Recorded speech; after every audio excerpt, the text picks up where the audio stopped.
We train our children to competition. Top of the class is most important to every student. Some find this position easy to attain. Others may only dream. In life, that educated competition becomes our financial and business world. In enough time, that competition becomes war. We train our children to follow an authority of a teacher. For 12 years, every young mind processed through our system of education comes to well enough understand what learning is.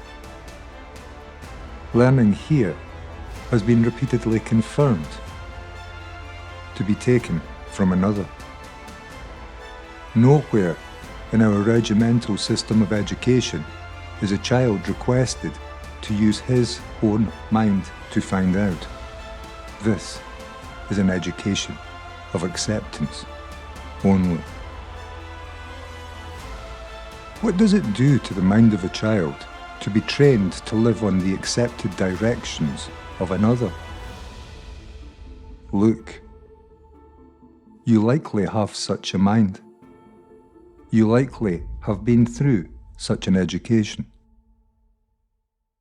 Words such as these only have value when you take the time to look.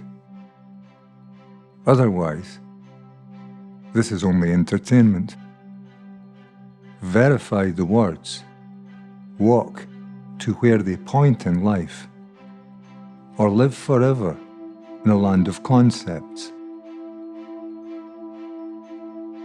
And what does it do to the mind of a child to be educated to identify his or her very being with a movement within memory?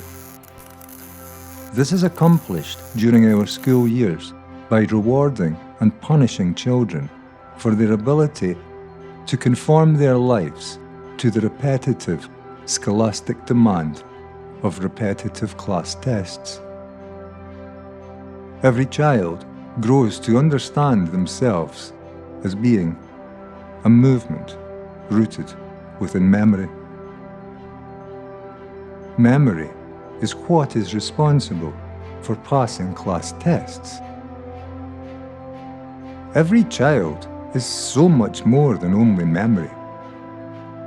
Yet school seems to seek to deeply limit a child's view of what they are, of themselves, to a conceptual, educated movement within memory, to thinking. This becomes the thinker of thoughts, thanks in great part to education.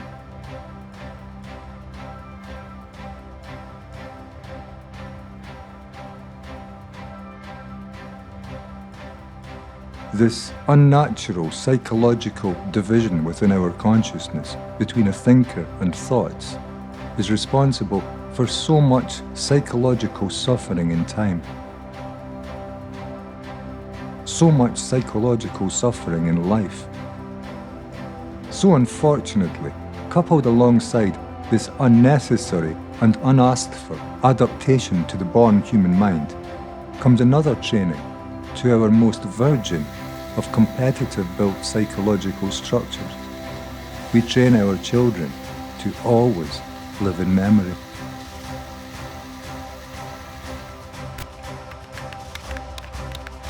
We have all failed to notice that our school years have left our lives rooted firmly in memory. We look to this social conditioning as though it were the very root of what we are, which has now been limited down thanks to this educational processing each child must undergo to movement in memory, a relationship in conceptual thought between a repetitive identification to a trained central focus of self, rooted behind the identity of the given name. Thought is one. Memory is one, although within itself it contains many divisions. We are such divisions within thinking. When we call ourselves a Christian or a Buddhist or a Muslim, when we call ourselves British or American or Israeli, we are divided. Divisions between us are toxic to relationship between us. These are divisions within the totality of human consciousness, and these divisions have all been educated into us. Human consciousness is divided human thought. Thought is educated memory. Can you imagine a world where we had all been taught to be nothing, to be no one, to become nothing, to not invent an imaginary future to embolden ourselves into, but to teach our children to be awake to this present moment and to relate accurately to the real world in front of their eyes, to be no one, to be interested in others primarily, to serve, to give, to heal, to care, to love, and to bring joy, to replenish our starved environment.